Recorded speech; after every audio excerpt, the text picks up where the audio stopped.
السلام علیکم ورحمۃ اللہ وبرکاتہ۔ آج ہم ایک بہت ہی اہم اور بابرکت والی سیریز کا آغاز کر رہے ہیں جس کا عنوان ہے نبی کریم صلی اللہ علیہ وسلم کی زندگی۔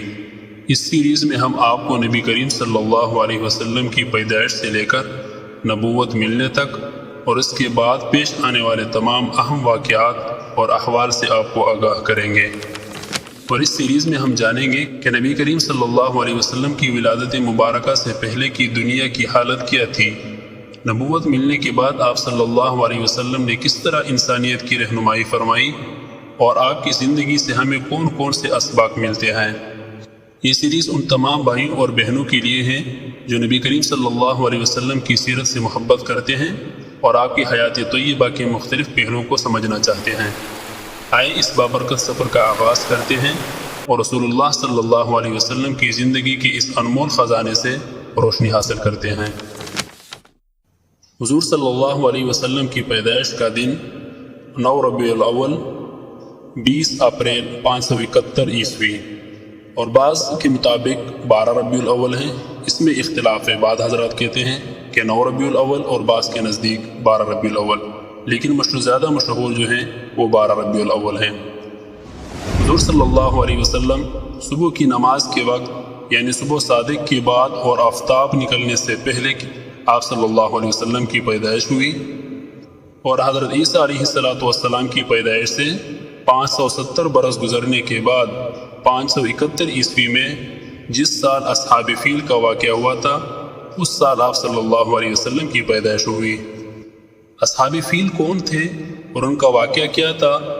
حبشہ کے بادشاہ کی طرف سے ابرہہ نامی یمن کا گورنر تھا، اس کو یہ سوچا کہ خانہ کعبہ کو معاذ اللہ منہدم کر دے تاکہ اس کے یہاں نقلی کعبہ آباد ہو جو اس نے صنعاء یمن میں بنایا تھا۔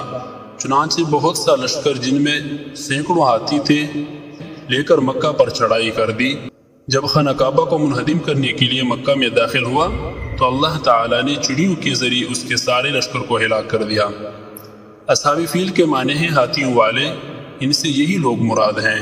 اسی طرح ابو رغال قریش ہی کا ایک آدمی تھا، اس نے اپنی برادری سے خیانت اور دغا کر کے ابرہہ کو راستہ بتایا تھا۔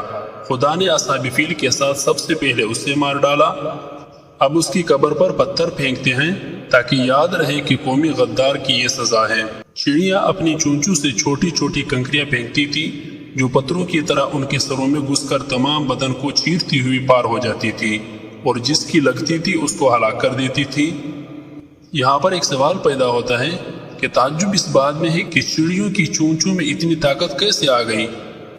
جیسے بندوق جب ہم چھوٹے سے بے جان لوہے سے اتنا زور کا کام لے سکتے ہیں تو کیا تعجب ہے کہ خدا ایک جانور کو چونچ سے اتنا کام لے لے۔ اسی طرح ابرہہ فوراً ہی نہیں مر گیا تھا بلکہ اس کا بدن گل کر ایک ایک انگلی گر گئی تھی۔ اس کو صنعاء لے گئے اور بری طرح وہیں ہلاک ہوا۔ حضور صلی اللہ علیہ وسلم کی پیدائش کے وقت آپ کی والدہ ماجدہ حضرت آمنہ نے ایک نور دیکھا جس سے مغرب اور مشرق روشن ہو گئے تھے۔ فارس کی آگ بجھ گئی جو 1000 برس سے جل رہی تھی، جس کی وہ لوگ پوجا کرتے تھے۔ فارس کے بادشاہ کسرا کے محل میں زلزلہ آ گیا، اور یہ سب کچھ خدا تعالیٰ کے حکم سے ہوا، جس کے حکم سے آگ جلتی ہے اور پانی بہتا ہے، نظر دیکھتی ہے، اور جس کے حکم سے دنیا کی تمام چیزیں قائم ہیں۔ حضور صلی اللہ علیہ وسلم کا سلسلہ نسب۔ حضور صلی اللہ علیہ وسلم کے والد کا نام عبداللہ اور والدہ کا نام حضرت آمنہ ہے۔ اسی طرح حضور صلی اللہ علیہ وسلم کی دادی کا نام فاطمہ اور نانی کا نام برہ تھا۔ حضور صلی اللہ علیہ وسلم کی تمام دادیاں اور نانیاں خاندان قریش کی شریف اور معزز گھرانوں کی صاحبزادیاں تھیں۔ حضور صلی اللہ علیہ وسلم کے کنبہ کو بنو ہاشم کہا جاتا ہے، یعنی ہاشم کی اولاد، اور آپ کی قبیلہ کو قریش کہا جاتا ہے۔ اور حضور صلی اللہ علیہ وسلم کے کوئی بھائی یا بہن نہیں تھا، یعنی ماں باپ کے اکلوتے تھے۔ حضور صلی اللہ علیہ وسلم کے 9 یا 12 چچا تھے اور 6 پھوپھیاں۔ اسی طرح یہاں پہ ایک سوال پیدا ہوتا ہے کہ حضور صلی اللہ علیہ وسلم کا نام کس نے رکھا تھا؟ حضور صلی اللہ علیہ وسلم کے دادا عبد المطلب نے حضور صلی اللہ علیہ وسلم کا یہ نام رکھا تھا۔ حضور صلی اللہ علیہ وسلم کے والد ماجد کے نانحال مدینہ میں تھی۔ بنی نجار کے خاندان میں حضور صلی اللہ علیہ وسلم کے والد تجارت کی غرض سے شام تشریف لے گئے تھے۔ راستے میں مدینہ میں ٹھہر گئے، اتفاق سے بیمار پڑ گئے اور وہیں وفات ہو گئی۔ حضور صلی اللہ علیہ وسلم کے والد نے ترکہ میں 5 اونٹ، ایک باندی جن کا نام ایمن تھا، یہ ترکہ میں چھوڑا تھا۔ حضور صلی اللہ علیہ وسلم کی عمر کے چوتھے یا چھٹے سال میں آپ صلی اللہ علیہ وسلم کی والدہ کی وفات ہو گئی، اور آپ صلی اللہ علیہ وسلم کی والدہ کا وفات ایوا گاؤں میں ہوئی جو کہ مکہ اور مدینہ کے درمیان ہے۔ والدہ کی وفات کے بعد آپ صلی اللہ علیہ وسلم کی پرورش کا ذمہ دار حضرت ایمن ہے، جو حضور صلی اللہ علیہ وسلم کی باندی تھی۔ حضور صلی اللہ علیہ وسلم کی خدمت شروع کی اور حضرت کے دادا عبد المطلب آپ کی ولی اور ذمہ دار تھے، اور عبد المطلب کی پرورش میں حضور صلی اللہ علیہ وسلم تقریباً 2 سال رہے، پھر عبد المطلب کی بھی وفات ہو گئی۔ اس وقت حضور صلی اللہ علیہ وسلم کی عمر مبارک 8 سال 2 ماہ 10 دن تھی، اور عبد المطلب کی عمر 140 سال تھی۔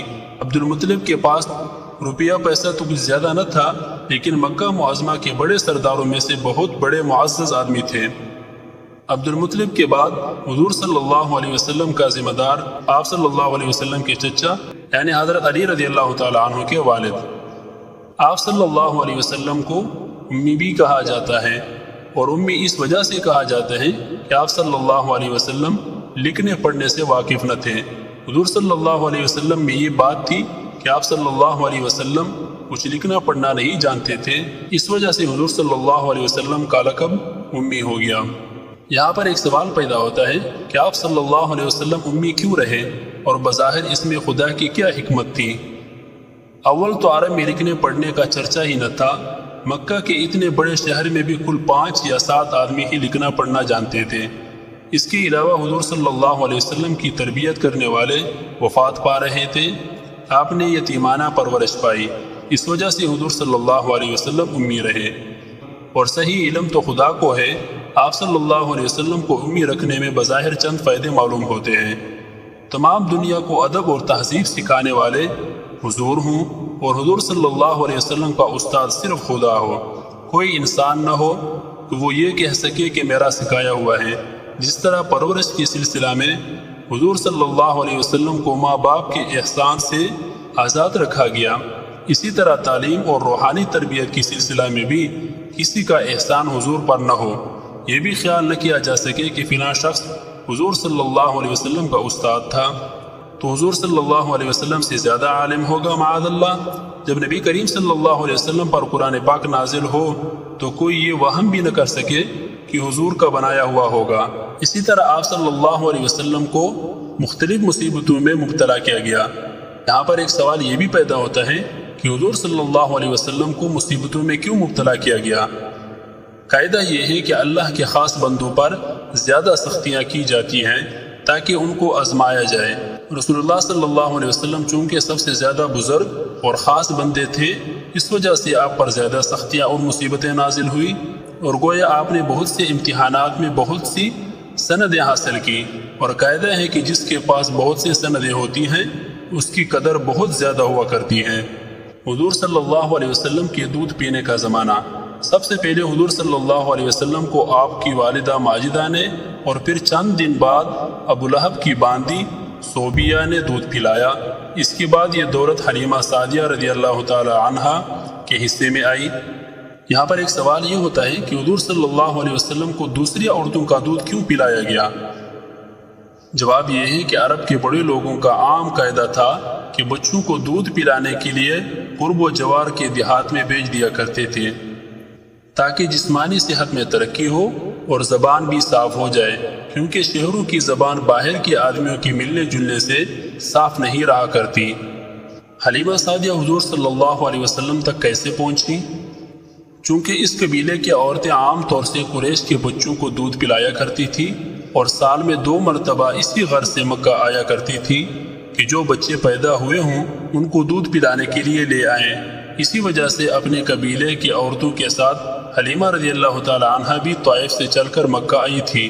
پھر چونکہ حضرت حلیمہ کے دودھ کم تھا، لہذا خوشحال لوگوں کے بچوں کو تو نہ لے سکی، حضرت کی خدمت کی سعادت ان کے ہاتھ لگ گئی، کیونکہ حضور صلی اللہ علیہ وسلم بھی یتیم تھے، زیادہ انعام و اکرام کی توقع نہ تھی، اور اس یتیم موتی یعنی حضور صلی اللہ علیہ وسلم کے قدموں کی بدولت حضرت علیمہ سعدیہ اور ان کے قبیلوں پر بہت سے انعامات اور برکتیں ظاہر ہوئیں۔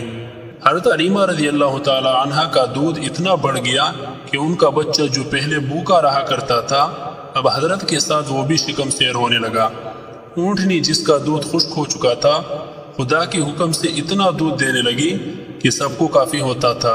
حضرت علیمہ رضی اللہ تعالی عنہ ایک خچر پر سوار ہو کر آئی تھی جو بہت کمزور اور دبلا تھا اور سب سے پیچھے چلتا تھا، لیکن واپسی میں حضور کے قدموں کی بدولت خدا کے حکم سے ایسا چست اور تیز ہو گیا کہ سب کے آگے چلنے لگا۔ جب مکان پر پہنچے تو دیکھا کہ قحط کے باعث بکریاں بالکل سوکھ گئی تھیں، دودھ خشک ہو گیا تھا۔ حضور صلی اللہ علیہ وسلم کی بدولت ان میں برکت ہو گئی اور پورا دودھ دینے لگی۔ 2 سال بعد جب دودھ چھڑا دیا گیا تو حضرت حلیمہ سعدیہ رضی اللہ تعالی عنہ حضور صلی اللہ علیہ وسلم کو مکہ لے گئی کہ آپ کی والدہ ماجدہ کے سپرد کر دیں، مگر وہاں طاعون پھیلا ہوا تھا۔ حلیمہ سعدیہ رضی اللہ تعالی عنہ حضور صلی اللہ علیہ وسلم کی برکتوں کا لطف پہلے سے اٹھا چکی تھی، آب و ہوا کی خرابی کے بہانے سے واپس لے آئیں۔ کچھ زیادہ دن نہیں گزرے تھے کہ عجیب واقعہ یہ دیکھا گیا کہ 2 فرشتے انسان کی شکل میں حضور صلی اللہ علیہ وسلم کے سامنے آئے اور حضور صلی اللہ علیہ وسلم کا ننھا سا سینہ اور شکم مبارک چاک کیا، قلب مبارک کو نکالا اور نور سے بھر دیا۔ حضور صلی اللہ علیہ وسلم اس وقت دودھ شریک بھائی کے ساتھ بکریاں چرانے جنگل تشریف لے گئے تھے۔